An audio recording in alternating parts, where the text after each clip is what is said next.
Buongiorno a tutti e bentornati a Valgrande.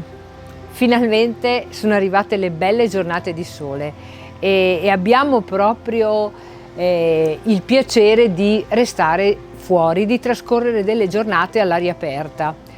Le nostre piante però hanno bisogno di noi, infatti con il sole, con il caldo e l'umidità della notte vediamo che tutte le piante si stanno muovendo.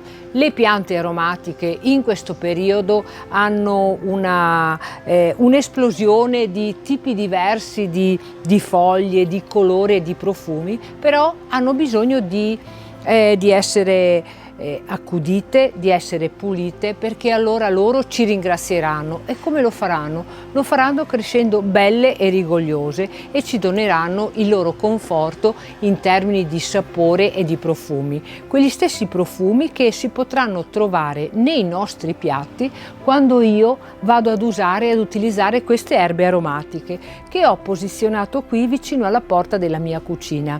Infatti moltissimi di voi avranno scoperto che mi piace completare il piatto con le erbe aromatiche e con i profumi che sono propri della nostra corte e del nostro territorio. Se siete curiosi di scoprire i profumi che utilizziamo noi in cucina a Valgrande, vi invito a venirci a trovare.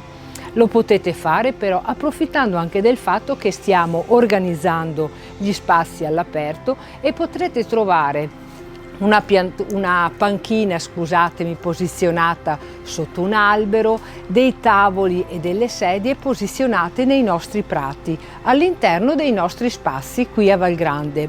Vi aspetto quindi, però vi chiedo sempre di farlo seguendo la stessa formula, quindi prenotando il vostro tavolo tra le pagine social dove noi siamo presenti o tra i contatti che potrete trovare anche tra le pagine del nostro sito. Io continuo con la mia attività e vi aspetto. Ciao!